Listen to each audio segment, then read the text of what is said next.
So we don't have everything we need yet to continue on this. What we do have is a very sad, sorry, and broken GQ. So in this episode, we're gonna go through the aftermath of the $1,000 track and fix everything that needs fixing. And this is what I see. I say the great in their words. They have me fold in first because I believed all the lies. All the lies. I say the great in their race. They had us fold in first, but we're taking control this time. We're taking control this time.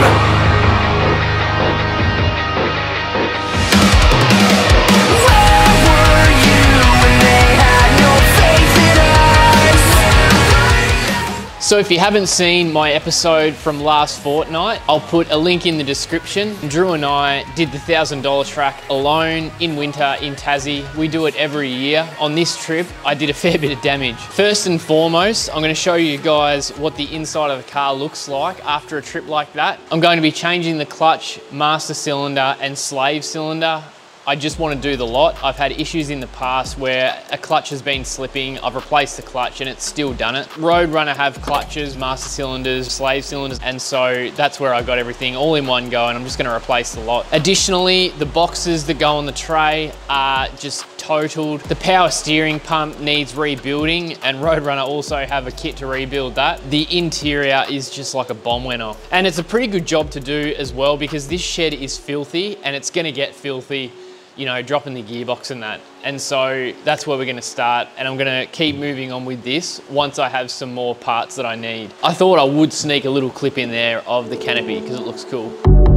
So this video is broken up into a few parts fixing all the things that I damaged on the $1,000 track. We tackle the clutch, then we clean out the interior, we rebuild the power steering pump, but also stick around till the end because we're gonna go through a few of the questions that I always get asked about this track.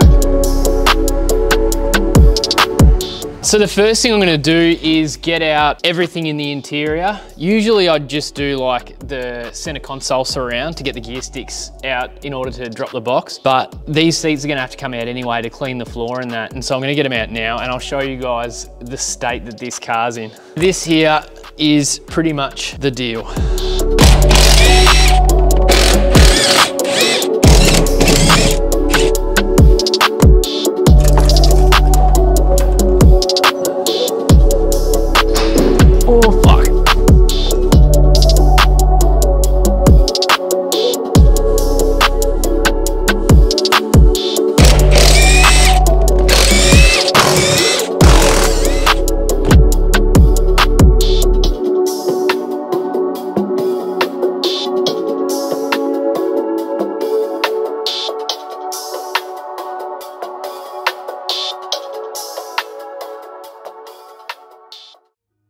I'm still working on getting all this out. As you can see here, this is just absolutely disgusting. I'm gonna get the vac in here and suck all that out a bit. Yeah, I'm pretty much done in here, so we'll be able to lift it up on the hoist and start getting the box out from underneath.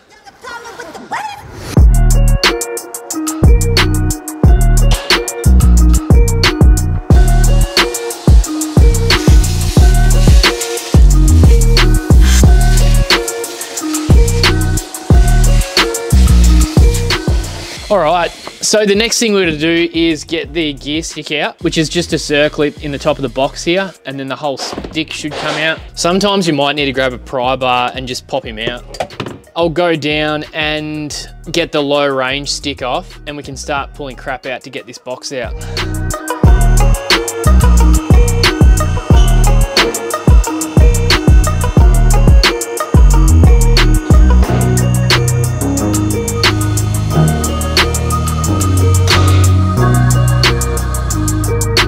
So I'm just getting the starter motor out at the moment. The top bolt's easier to do from up the top, and then the side bolt I just usually do with a spanner, and then this one you can usually get to it with like a rattle, and just make sure you support it.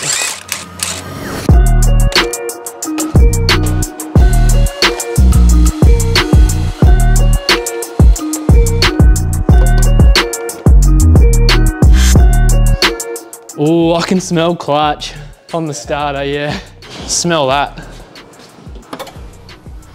Oh, yeah.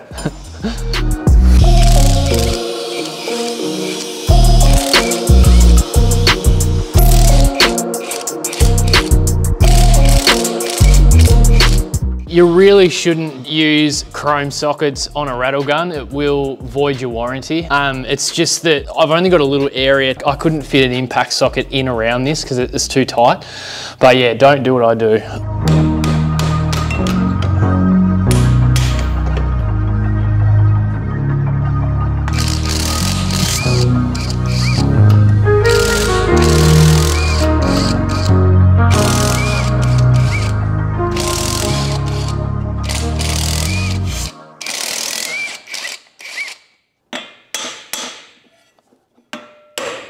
Alrighty, so you wouldn't usually have to dump the transfer case oil, but I don't really want to take the handbrake out from inside the cab because it means I've got to take the whole center console out. So what I'm going to do instead is just drop the transfer case oil because I need to pull this flange out the back, and when I pull the flange out the back, it's going to leak oil if I don't dump it. So I'll just change it. I'm not changing any of the gearbox or anything like that because it's nearly due for a service anyway. Oh, you dog. Actually looks pretty good.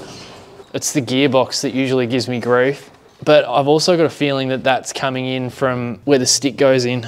So all in all, taking the stick out of the top, undone the breather from the top, disconnected the forward drive switch, the speedo sensor, slave cylinder off. I always take this bit of exhaust off, just this section here, just because it's easier to get the box past it.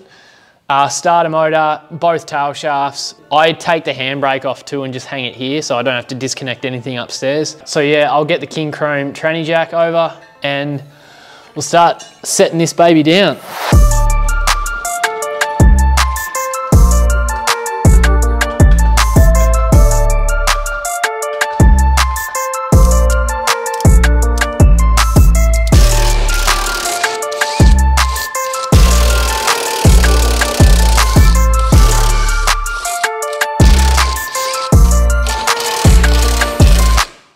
The gearbox is supported by the transmission jack, and I'm just going around now and getting the bell housing bolts.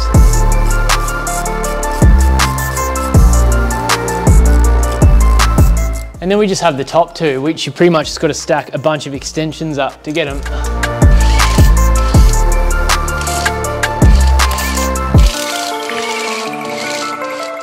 All right, hopefully you can see this. I've just got a block of wood supporting the sump because now the only thing that's holding the motor up is the motor mounts. And so because they're quite a fair ways forward, the motor will want to swing back and your fan will hit your shroud. I've just got a bit of timber going from one radius arm to the other. That's supporting the sump, and now we can take the box away. The easiest way I find to pull the motor back nice and gently and slowly rather than, you know, kicking this and carrying on is I like putting a little bit of tension under it with a ratchet strap. I'm just gonna get a ratchet strap and we'll go like to the rear diff or something back there and we'll just, you know, click it back slowly.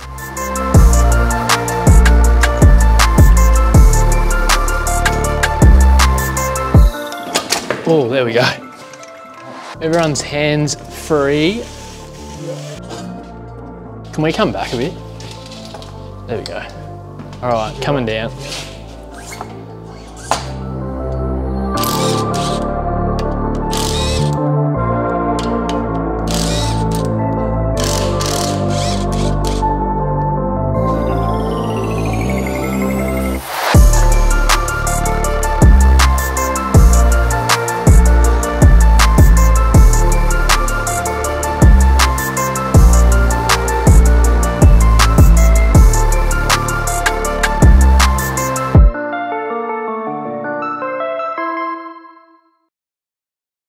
It looks like the whole thing's not touching, like it looks like that's proud and that's proud.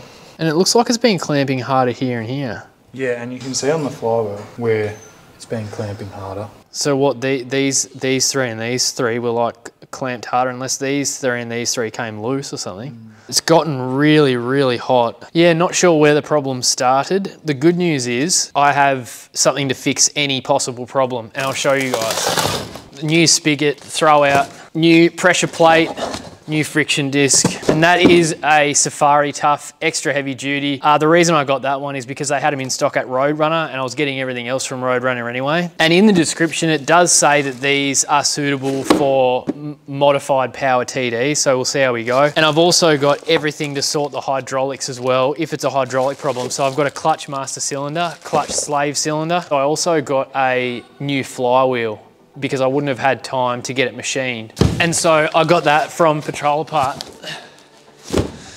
Again, this motor's only done 40 something thousand Ks, so I don't really want to be pulling the original rear main out just yet, but I am going to do the spigot because that's nice and easy. All you do is pump a bit of grease in there, get a bolt that's the perfect size, and we're just going to give it a bit of a hammer.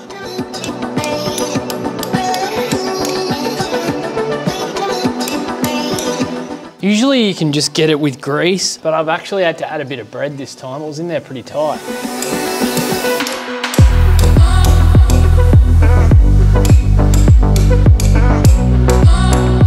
There you go, she's out. We can just tap the new one in.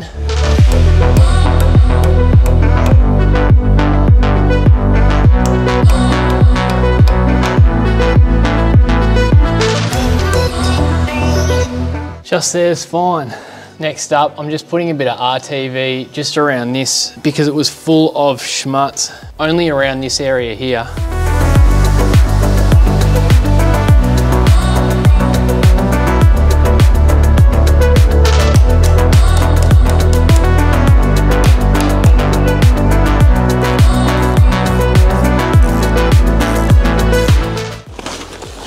And then we have the new Nissan flywheel.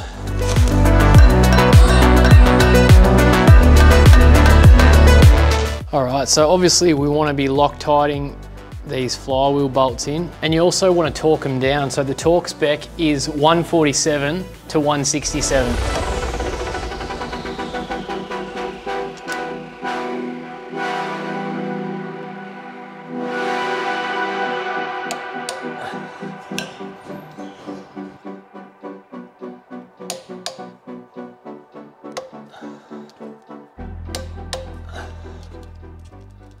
Alrighty, always give the flywheel a bit of a clean with some metho or degreaser or something like that.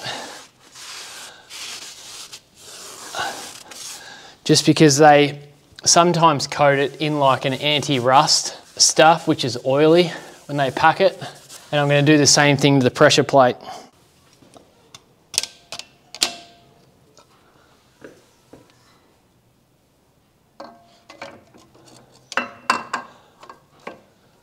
Due to the heat pattern on the last flywheel and pressure plate, I'm actually going to Loctite these too.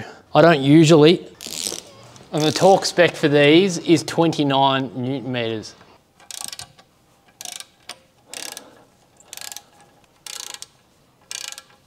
Sorry guys, I think that might have cut out, but the clutch is all torqued down. You want to do it in a crisscross pattern. The torque spec for these is 29 Newton meters. I did Loctite them, because judging by the heat marks on the old one, I've got a feeling that it was clamped harder one way than the other. The next thing I'm going to do is change this throwout bearing. I know I only just did it, but it did come with a new one, and so why not change it? I didn't worry about showing you, but I did put the new throwout bearing on.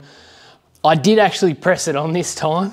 I know that's kind of sus because I didn't show you, but I actually really did press it on because I got in trouble in the comments last time, which is fair enough. But yeah, it's time to go back in. Flywheel's in, clutches in, everything's in, new spigot, new throwout. All I try and do is get the box sort of going square in, and then once I start getting a bit closer, I start looking around between the box and motor, and I'm just trying to get a consistent gap around the whole lot. And when everything looks like it's gonna sort of line up, and when I can see through the bolt holes into the threads, I just, you know, start giving it a good push. So yeah, nothing crazy technical. We just got to get this in there. Let's do it.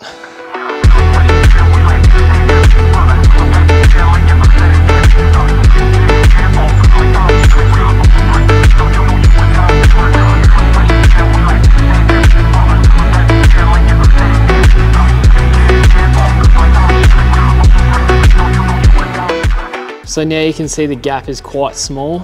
And so what I generally do is go around and look up through the gap everywhere. And I want an even gap around the whole lot so I know that it's not trying to go in sort of crooked. Like, you want that spigot to have a really clear path straight into the spigot bush.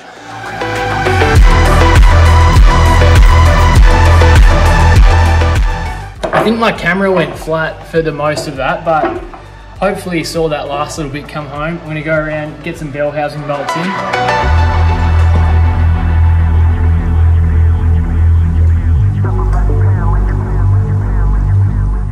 All right, the gearbox is in under its own weight. Cross members all in. And while I'm down here, I'm gonna replace that slave cylinder. And even if the issue with this clutch wasn't actually the clutch, it's still ruined the clutch. So clutch is new.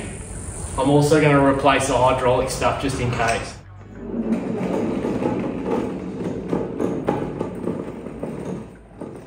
So yeah, this isn't too hard. The first thing I'm gonna check is just that they are indeed the same. Looks pretty good to me.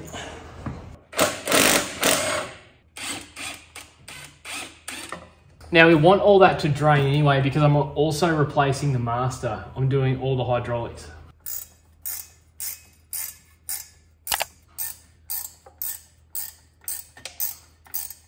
I don't think there's too much sense in me showing you too much more down here. It's just going to be a matter of going and doing everything in reverse. Putting the exhaust back on, putting the two tail shafts back on, plugging the gearbox back into all the sensors, getting the handbrake back on the back, putting some oil back in the transfer, and then getting it back down. And then we can do the master cylinder.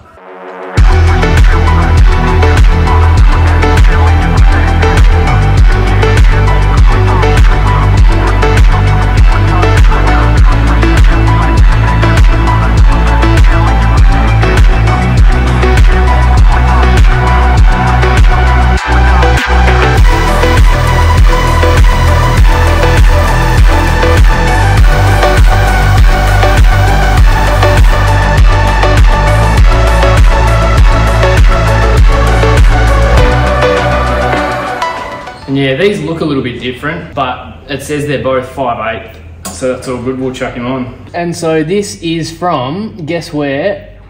Yeah, Roadrunner.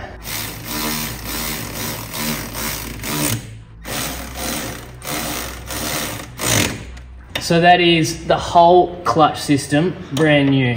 I've just topped up the fluid. I'm gonna get underneath and bleed it. I won't worry about showing you guys that. And yeah, I'm gonna call it a night. And then I've still gotta build the power steering pump, still gotta clean out all the interior. But yeah, you can start to see how much this truck wreaks havoc on your car. It's so hard on the gear, it's ridiculous. Get underneath, bleed it, go to bed.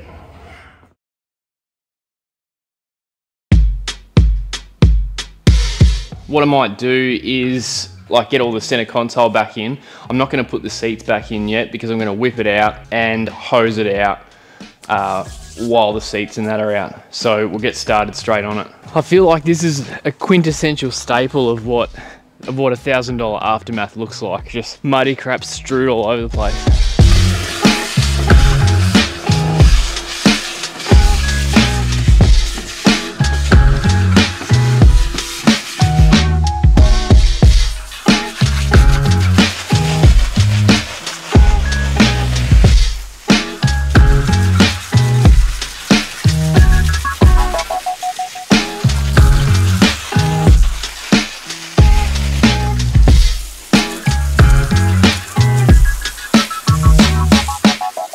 All right, next up, I'm gonna get this backed out so I can hose out the floor and everything.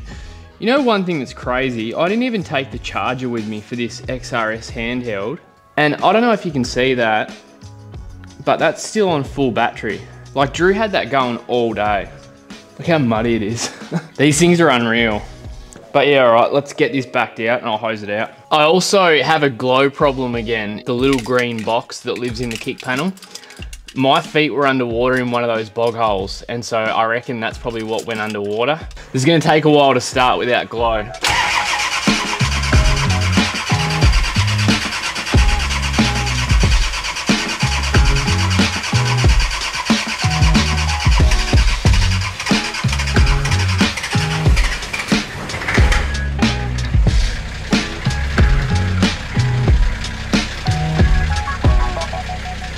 clutch feels absolutely awesome. So yeah, really happy about that. The engagement is nice and close to the floor. That's why I was kind of thinking it was hydraulic as well, because when the engagement's up closer to your foot, you don't know that you're getting all the clamping force that the clutch can give. So yeah, anyway, we'll give this a hose out.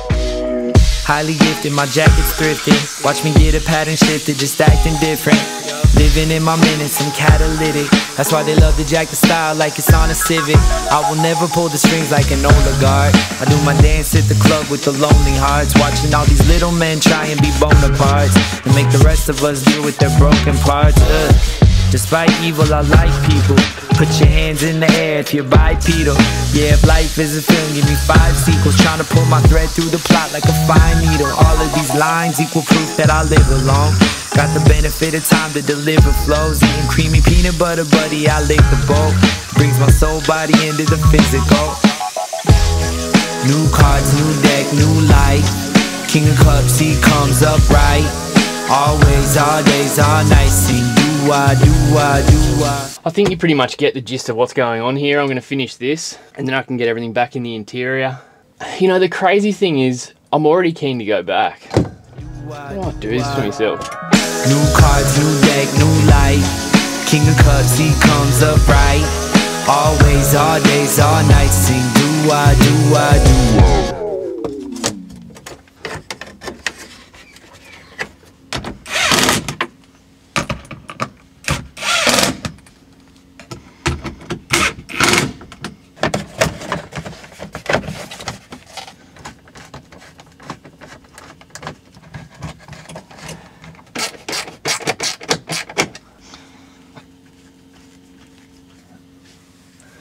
That is all of the center console back in.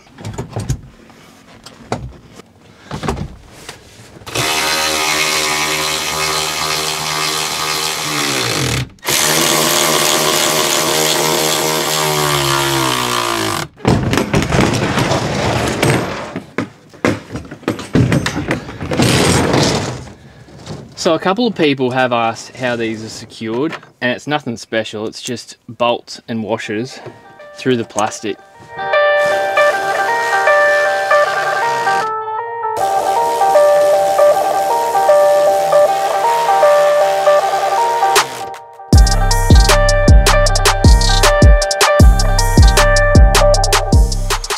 I just thought the last thing I might do is try my other one of these. Yeah, see? That's wet as. We'll try this spare one. So we should see those volts drop a fair bit. Yeah, that's working again. You'll see it pop up in a minute and it'll click.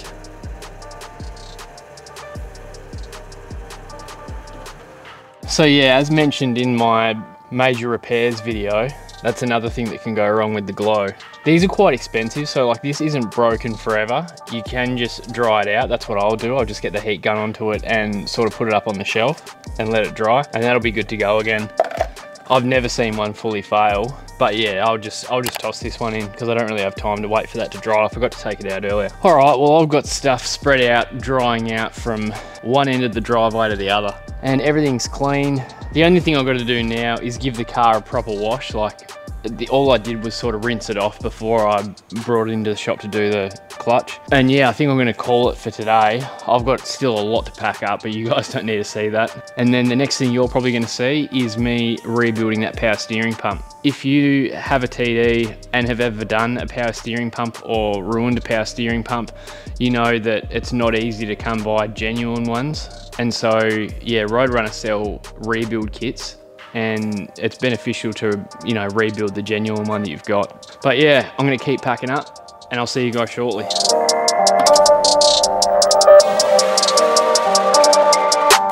So next up on the list is the power steering pump.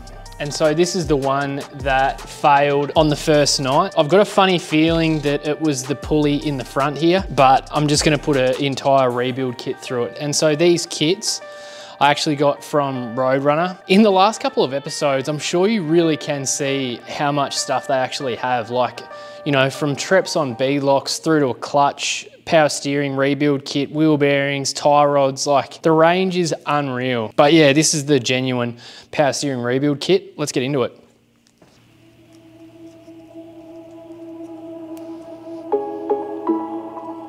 I can actually already feel that this has a lot of play. You can see that bearing there is toast. Everything's toast. I reckon that's our issue already.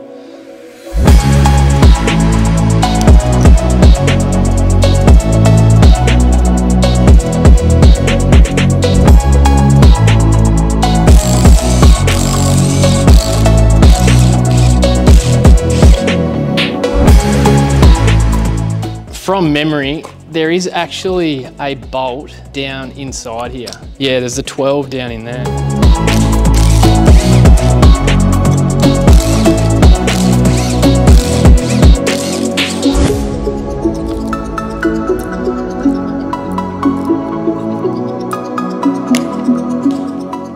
That's one way to do it. I'm being very careful, particularly on the other side where the vanes go, because you don't want to like knock any of those edges. Anything that holds ATF is very, very sensitive. But yeah, that's fully disassembled now. I don't have any degreaser, but I do have a bit of WD. And so I'm just gonna sort of like wipe it out and then spray it with WD just to flush everything through.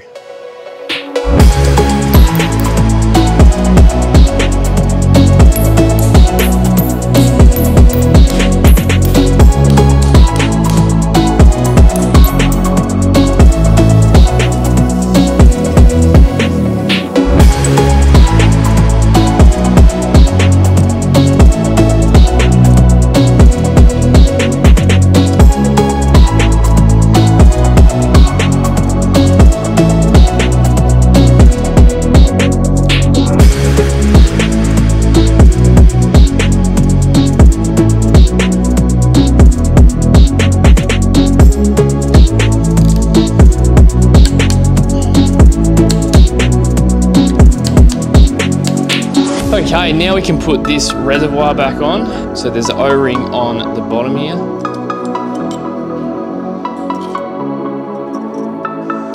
And there is also that O-ringed washer there.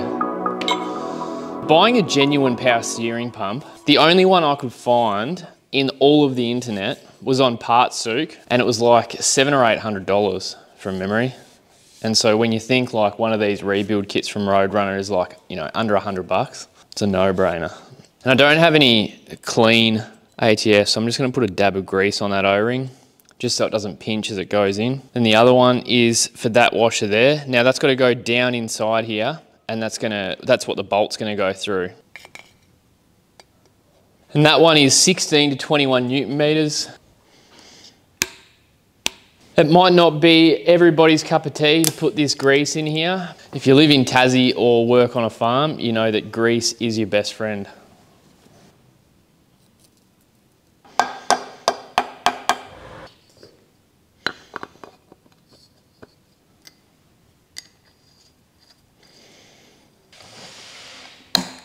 And so there we have it. That is a rebuilt power steering pump. Yeah, super easy job, and now I know for next time how to do it.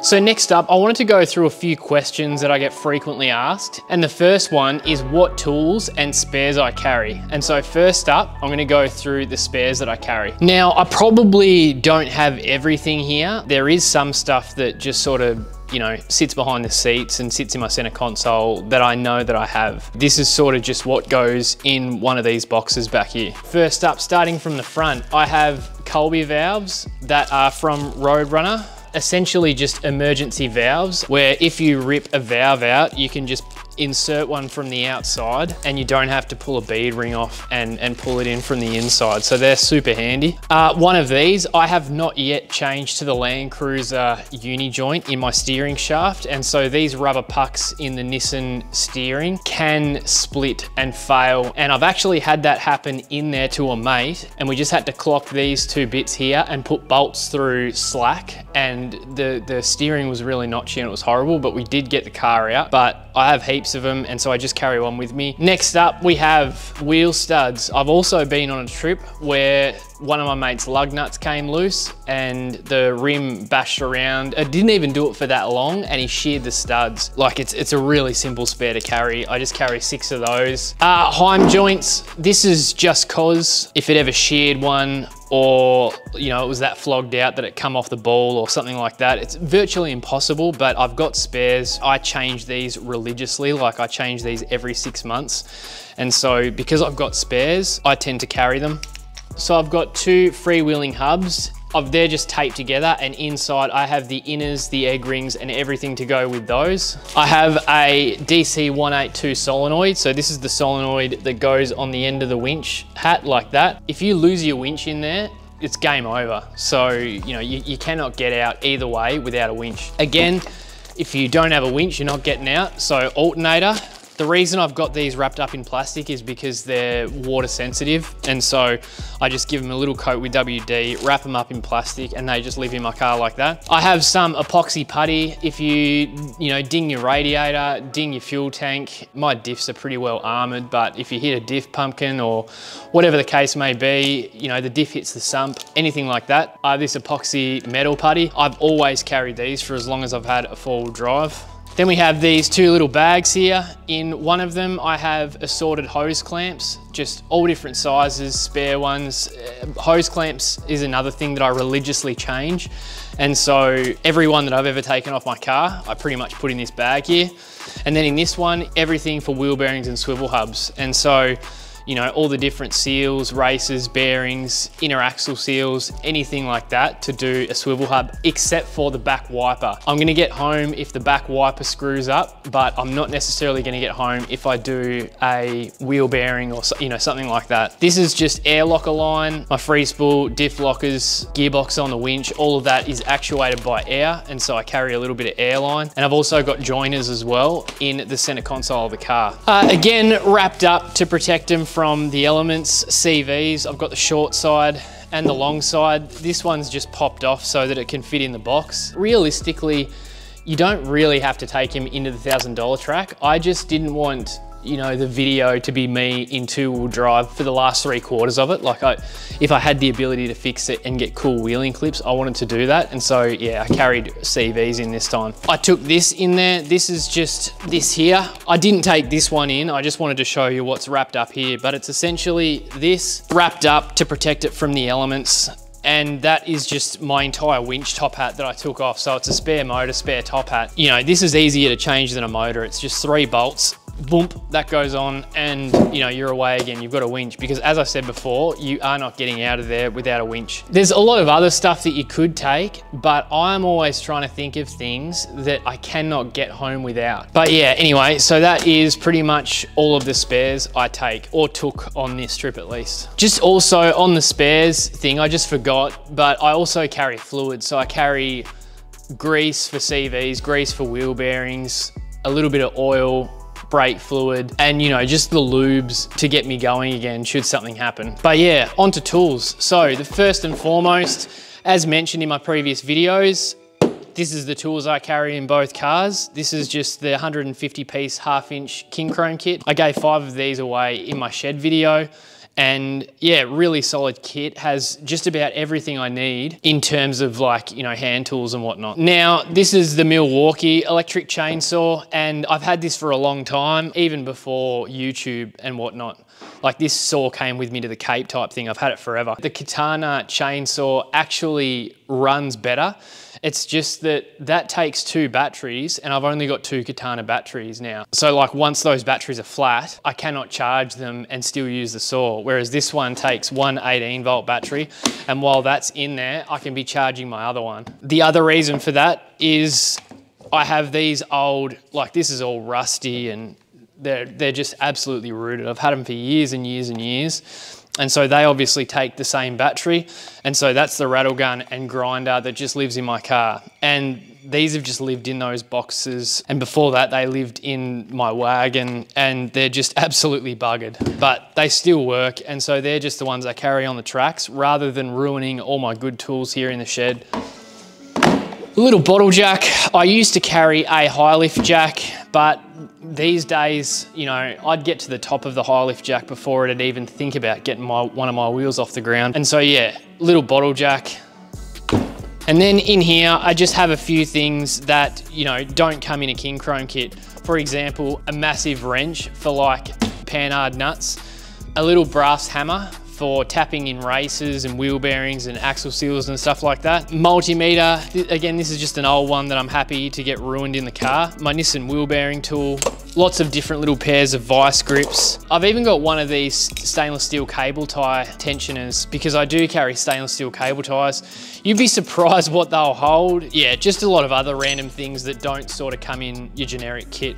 And so one of those boxes is reserved for all my tools and spares. The other box behind my fridge is my pantry, so that's where I store all my food.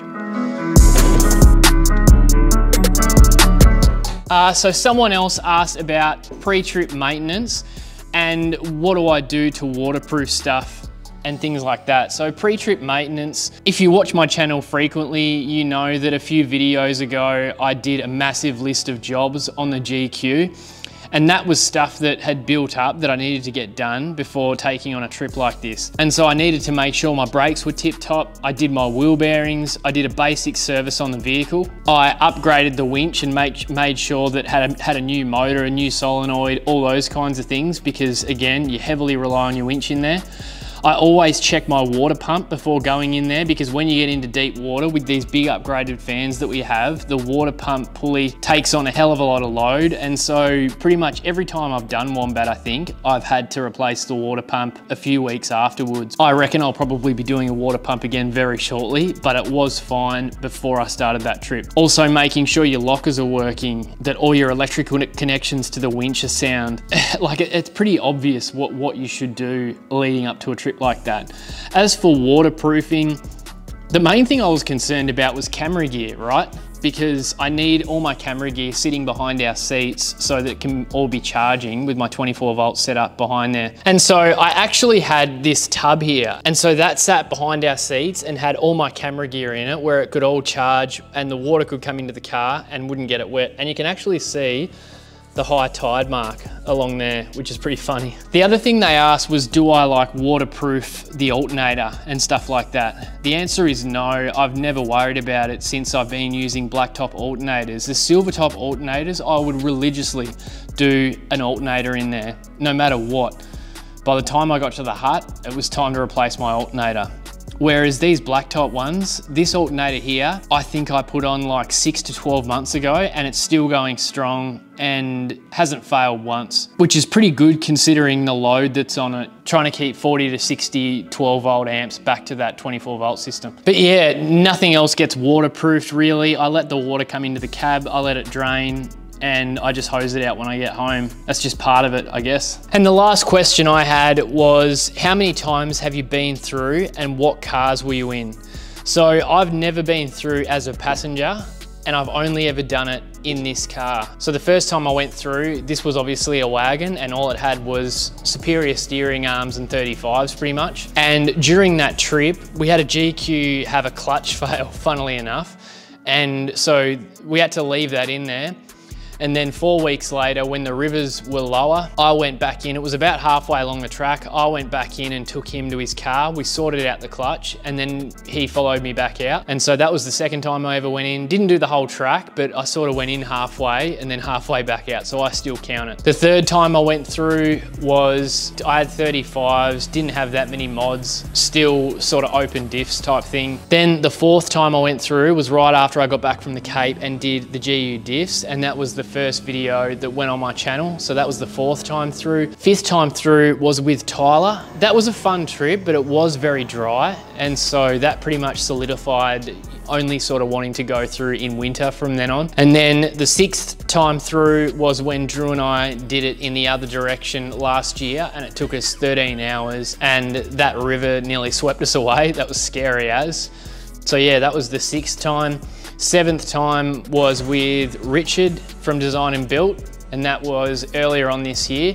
And then the 8th time was the one just gone. And so yeah, in total, I've been through 8 times and they were all in this car. If my maths is correct, it's like 3 times as a wagon and 5 times as a ute. I don't see myself slowing down at all. I think I'm gonna keep going back every winter because I absolutely love it. And it's the only time in Tassie really where you get to spend a hard day on the winch. Like there's not too many other tracks in Tassie that you know you've got to get on the winch basically. Like Climby's is a drive, Cumberland's a drive. Ring River's getting a bit hectic lately. That might have a winch or two. Montezuma's just a bumpy railroad in the bush. All of those other West Coast tracks are an easy crawl when you're at the stage of like lockers and 35s or 37s. But yeah, that's gonna wrap this one up. Thanks heaps guys for watching. If you enjoyed it, please hit the thumbs up. And if you want to see more, then subscribe. And I'll see you guys very soon. I think we're going to be back on the GU doing the tray and canopy setup. Cheers.